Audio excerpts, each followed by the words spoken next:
Hello, I'm Louis Quinn, and this is Doug Finley.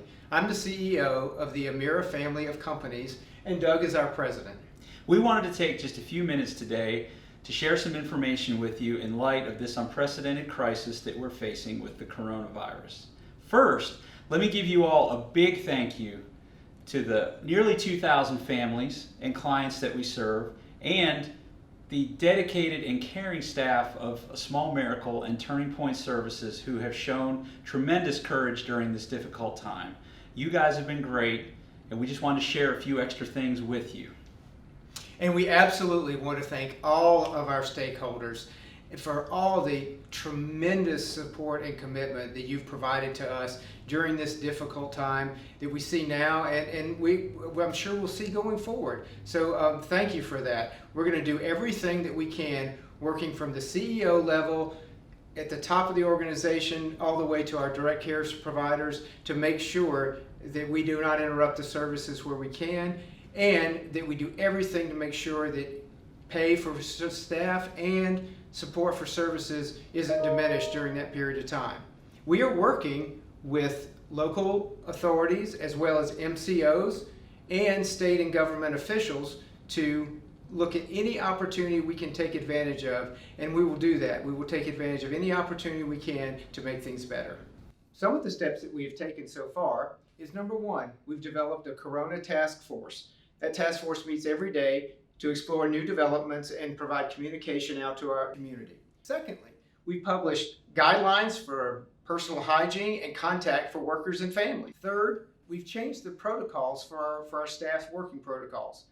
What we're doing is we're allowing any employee that has the ability to work from home to do so. And lastly, we set up a network of communication with other providers so that we can share ideas, notifications, and developments as they happen, because we're all in this together. And so being able to set up those communication lines to understand developments, notices, how to respond to things, just best practices, we're doing. Additionally, some steps we've taken, and these are very important to our everyday activities, is our day programs are ensuring that we're not in groups of greater than 10.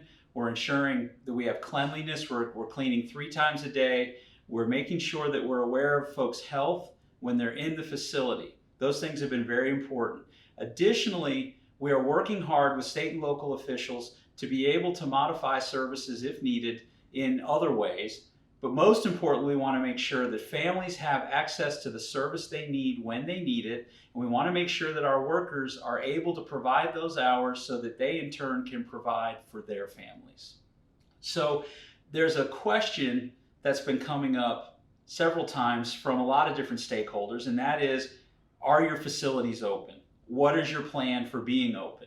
Right now, all of our facilities are open, and we plan for our facilities to be open for the foreseeable future, as long as we possibly can. There's one very important reason for that. Our services are essential services. When you look at the impact that school closures and restaurant and other business closures are having on families in North Carolina, taking away these services creates an even larger burden.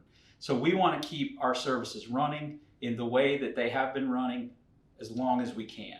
We do have a plan if facilities need to close. That's why we've been working so hard to understand what options are available to us under several amendments that have been requested of CMS. If we get an amendment to be able to modify services, we will be able to then allow people to have service provided in the place that is best for them. Most likely that will be their home, or the home of a staff, or the home of a family member. Those modifications are going to be very important, and we hope that they're coming very soon. So, what are some things that you can do and some steps that we all should be taking to increase safety? These are the very same things that we've been talking about since the beginning, and they're very effective. Number one, stay clean. You should be washing your hands. Wash your hands multiple times a day. Clean your work surfaces. Clean the surfaces in your home. It's very effective and very important. Number two, groups. We talked earlier about not congregating in groups of more than 10 in our facilities. That goes for your private life as well. If we can all stay away from large groups and large gatherings, it has a dramatic impact on transmission of the virus. And number three, please be attentive to any alerts or local requirements for travel and gathering in the community. Each county is enacting things at different times and in different ways. We ask that you please comply with any local requirements for travel or visiting businesses or stores or being in the community. These things are very simple, but they have a very dramatic impact. And as you're hearing a lot these days, we need to lower the curve. These very simple things help us lower the curve. And we absolutely want to say thank you to all of our stakeholders for the tremendous commitment and support that we've seen and continue to see. Remember, we're all in this together and we will get through this together. So thank you, and be on the lookout for those updates as they come. And above all else, please be safe. Thank you. Thank you.